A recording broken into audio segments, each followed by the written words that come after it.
Hey, you found us. Welcome home to Center for Spiritual Living. We understand that you can't sit here in these chairs and be with us for everything that we do in the world, but we still want you to be part of our community. I want you to know that you're making a difference. With every challenge you meet, with every thought that you change, you contribute to the value of life on this planet. You're part of this higher vision. Click the Contribute button today and continue being the difference. And remember, what you give here, what you give to others, returns right back to your life, multiplied abundantly.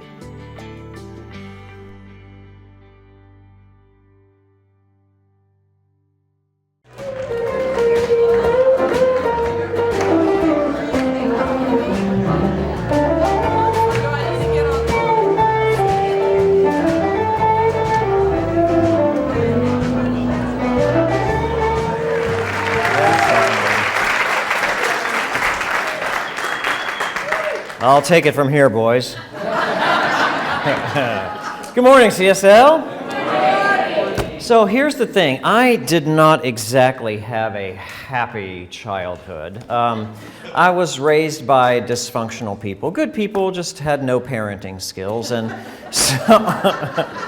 so I kind of made it my task and my goal in life to create a community of people that would love and care for each other, that would accept each other just as they are, and that would gather together to support the greatness that lives inside of us. CSL became that community. However, I didn't run it. I didn't do anything. It became you.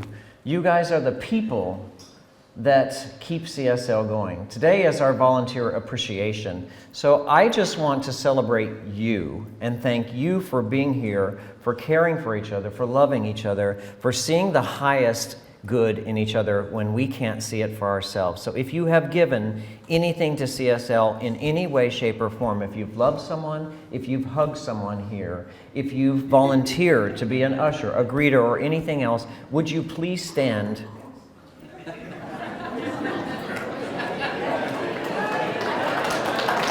Thank you.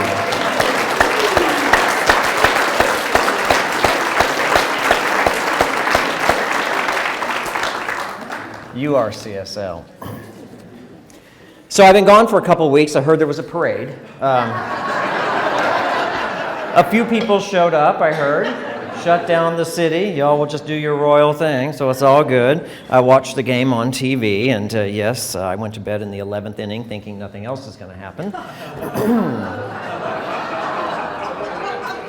Yeah, well, I'm not always guided by wisdom. On my birthday a couple of months ago, my friend Susan invited like 10 of my closest friends over to dinner at her house because that's what she does. And I just want to give you a little background. These are people that I have known for probably 30 years or more. Some of them I met when we were teenagers, so I know them all really well. I've been to their weddings, I've been through their divorces, I know their fears, their worries, their dreams, and their drama, and just about everything else you could ever know about somebody you would call your best friend. So as we're sitting there having dinner, the conversation turns to politics.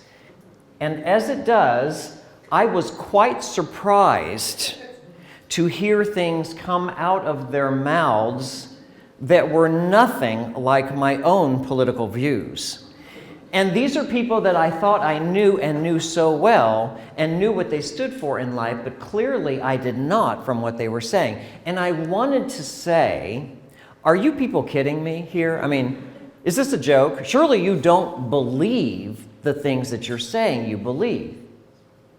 Now, to my own credit, I decided not to say anything because, as you've heard me say before, sometimes the best response is no response at all. But as soon as we got in the car to leave, I turned to Aubrey and I said, "Can you believe that? Can you believe what they were saying?" Another story. My stepfather, my mother's third husband. Yeah, third. My mother's third husband, my stepfather, he had many flaws, including serious addiction issues. But he also happened to be kind of an entrepreneurial wizard. He was a very smart businessman. And he and my mother worked together to build several businesses when I was a kid. And sometimes they would argue over what to do in business. He was all about expanding the business, and she was all about, being more conservative. And so they'd fight about it at the dinner table. And one night I got so tired of this, and I'm saying, come on, people, can you not agree on anything together, for God's sakes? And my stepfather said something that night that I've never forgotten. He said this: in partnership, if two people agree all of the time, then one of them is unnecessary.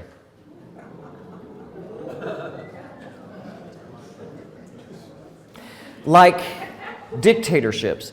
Dictatorships and authoritarian governments work very diligently to silence all opposition. And so they control the media. They issue propaganda. They enact laws that prohibit their people from opposing them in any way, shape, or form. When we were in Thailand last year, our guides said for us to be very careful not to say anything publicly that would be derogatory against the king or his family, because to do so is punishable by law with up to 5 years in prison. Unbelievable, right? Can you imagine living in a country where you cannot criticize the government? So these people work very hard to not hear any opinion but their own. And you can be just like them. It's really easy. All you have to do is go to your social media accounts and unfriend or delete anyone who has a view that doesn't match your own. I mean, they're probably idiots anyway.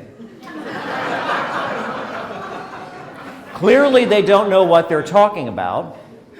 So it makes sense to get rid of them, to silence their voices. That way you won't be annoyed. That way you won't be challenged. And you don't have to be exposed to such lowlives who have inferior political views or religious beliefs. But what if the real value in life comes from that? From listening to people you don't want to listen to.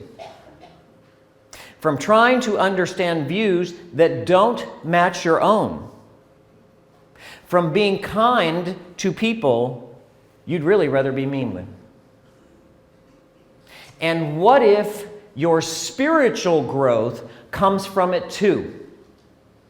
From the people who challenge you to be more loving, to be more patient, to be more kind. And how awful is that idea?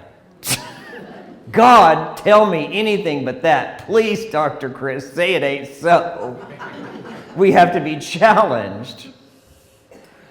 Sadly, my friends, it is so.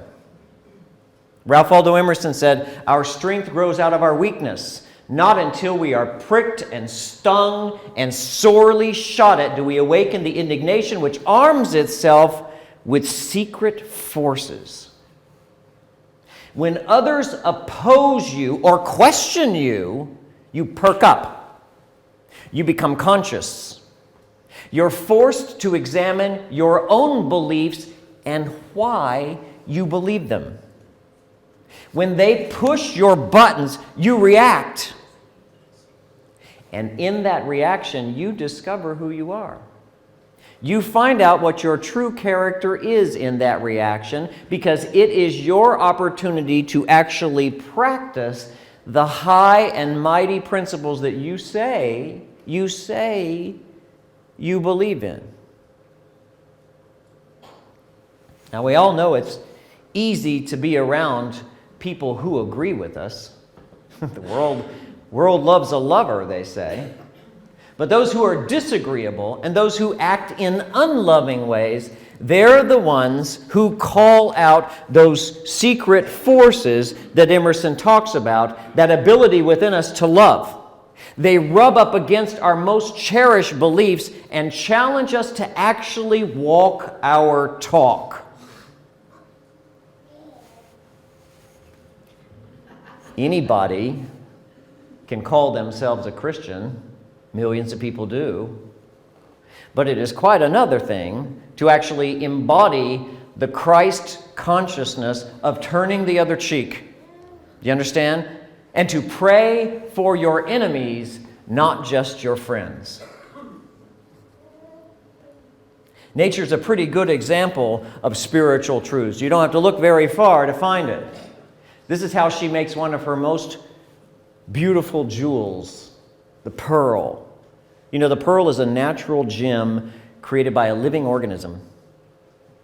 And when a foreign object like a grain of sand gets underneath the skin of the oyster shell and becomes an irritant, it begins to coat it layer by layer with crystals of calcium carbonate. Layer upon layers begin to build up this beautiful iridescent material, producing the pearl, a rainbow of light and color. So the lesson is, out of the thing that annoys it the most, the thing that invaded its own body, the oyster creates the pearl. I mean, talk about making lemonade out of lemons. But as inspiring as that little story might be to you, we still have to deal with the knee-jerk reactions of our human nature, which dictate when you don't like the message, kill the messenger. Get rid of them.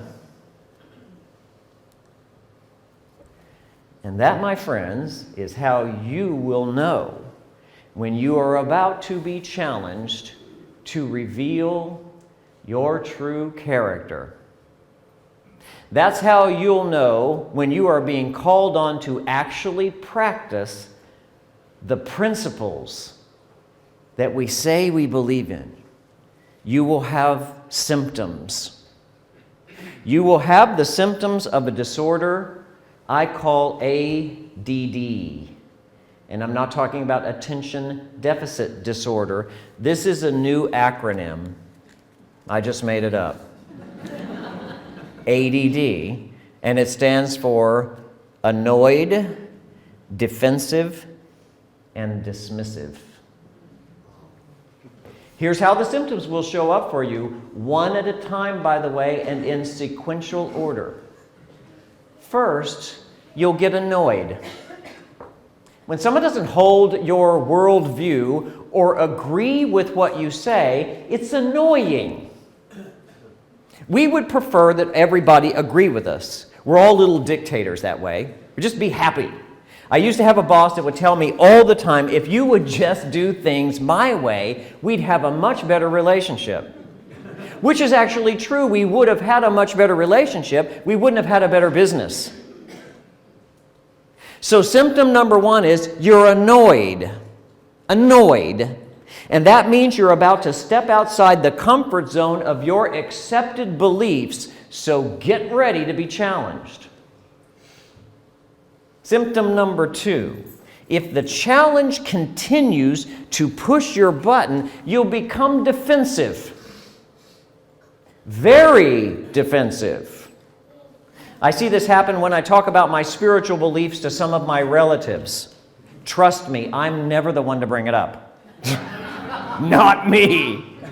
But when they do, and I question their blind acceptance of everything that is written in the Bible, they get very defensive. They say things like, "That's the Word of God, son." Is it? Is it really? After annoyance comes defensiveness. If their challenge continues, you'll find yourself defending your position or your belief. So pay close attention to what you are defending in your life and why. Why you're defending it.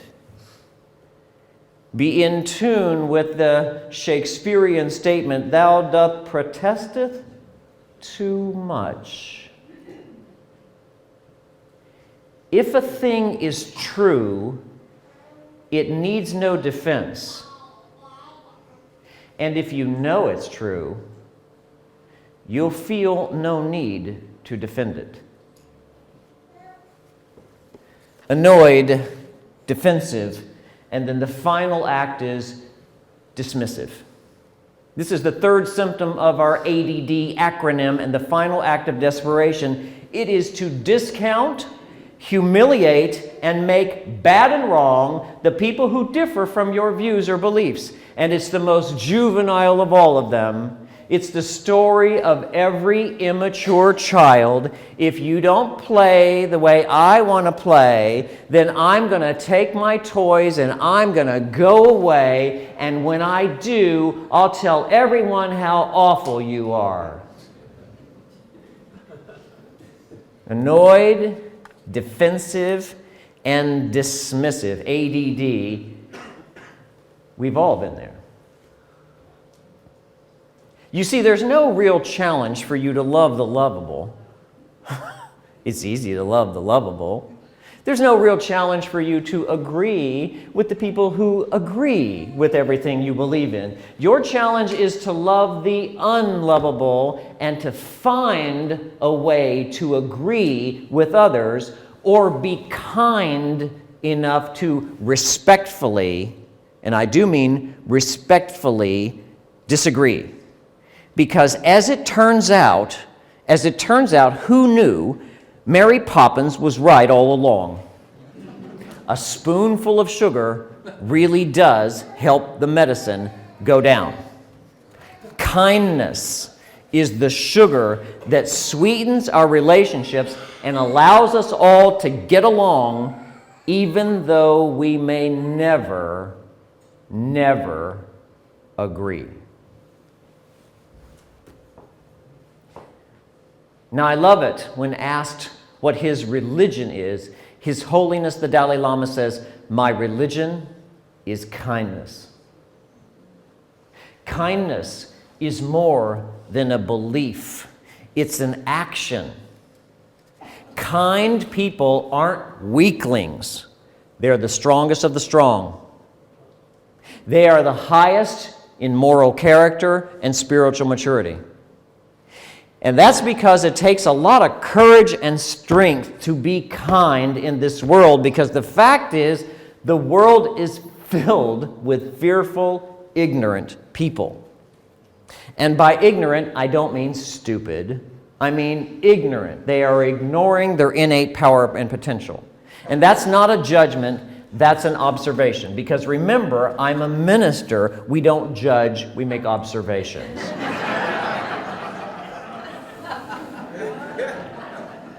Just an observation. So, I'm a good, pragmatic Midwestern boy. So here's the deal, people. We are about to enter into an election year. And here is my promise to you. CSL is a politics-free zone. We do not and will not endorse or promote any political candidate. Applause, enter here.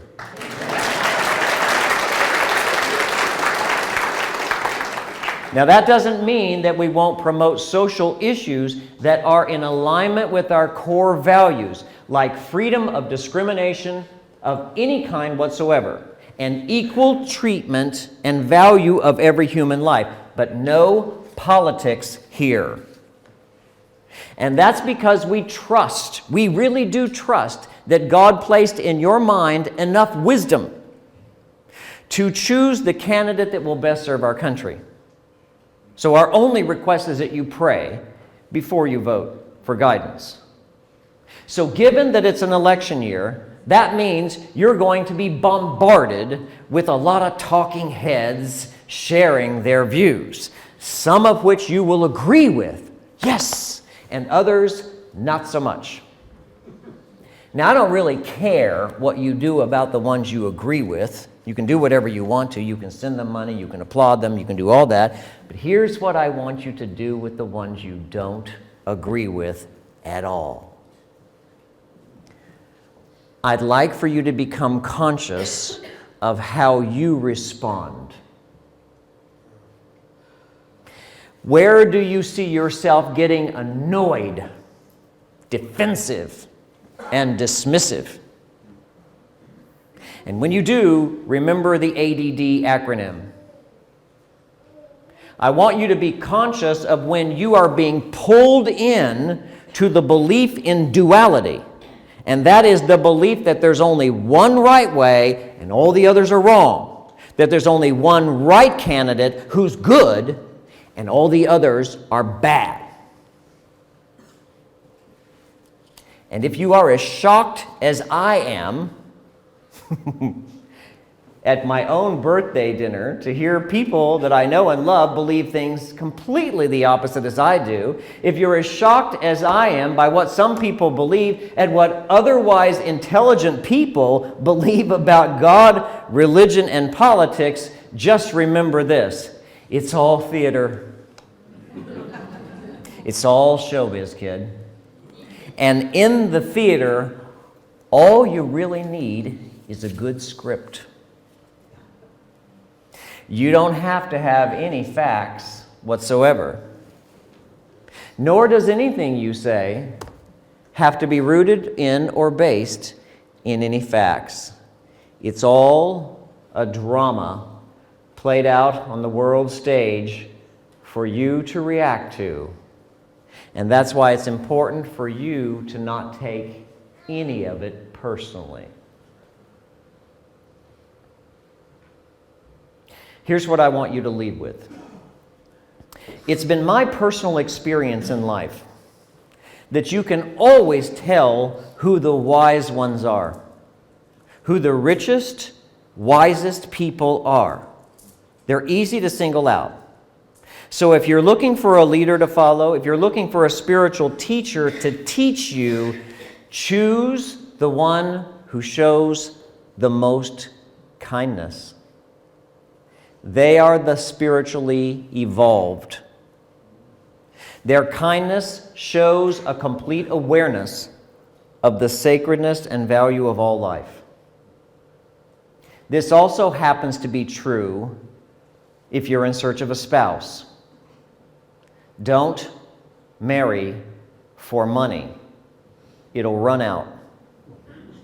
Don't marry for beauty. It'll fade. Choose the kind one. The kind one. He or she will bring more joy into your life than you can ever imagine. I know from experience. So here's your spiritual practice for the week and my challenge to you. And let me preface this by saying, you ain't going to like it. You're not going to like this at all. Here's what I want you to do. Practice listening to someone you completely disagree with. See if you can really hear what they're saying. Be open enough to actually be influenced by them and willing enough to have your own beliefs changed or altered in some way. Be willing to hear a different view without being defensive of your own or dismissive of theirs. And if you don't know anybody who disagrees with you politically or religiously, let me know. I can probably hook you up. And so ends the lesson.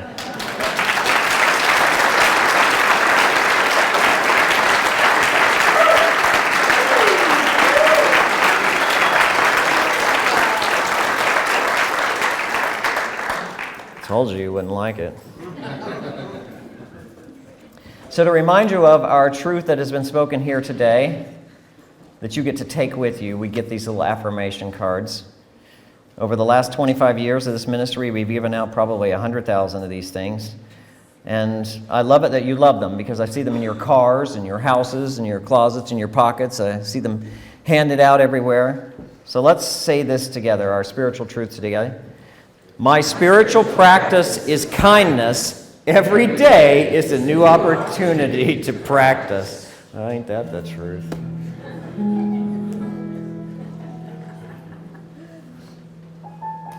We are perfect in principle but not always perfect in practice, which is why we practice the principles we teach. Let's come together in prayer by closing our eyes to all that we have seen this week. This is our time to turn inward, to turn away from everything that we've already done, or said, or been, or agreed with, or disagreed with, and we turn within, where every spiritual master who's ever graced our planet has told us where wisdom and truth reside. The kingdom of heaven is within. So let's go there now. And let us trust together in our prayer that we are surrounded by and embraced in the perfect love of God, the perfect power that generated a universe, an unending power and an unconditional love. Let's embrace the embraced. Let's decide today to let ourselves be loved in new ways we've never permitted before. Let's decide today that we are good enough just as we are, just as God has created each one of us individually to accept whatever good is on its way to us. We don't have to work for it. We don't have to do anything for it. We're not here to prove we are worthy of anything. We are here to accept all that God is. And in so knowing this truth about ourselves, let's extend it outward to everybody in this world, to be able to see them as we see ourselves, as perfect expressions of God seeking their way. So let's show up by recognizing them in kindness. Let's treat everyone we meet this week in the presence of God as if that presence were there with us, so that we can embrace them, love them, and be kind. And in so doing, bring heaven to earth and heal our world. A little at a time, one person at a time, one choice at a time, one action at a time. And for this, and for knowing all this, we are so grateful and blessed. And we allow it to unfold in a week filled with joy and love. And so it is.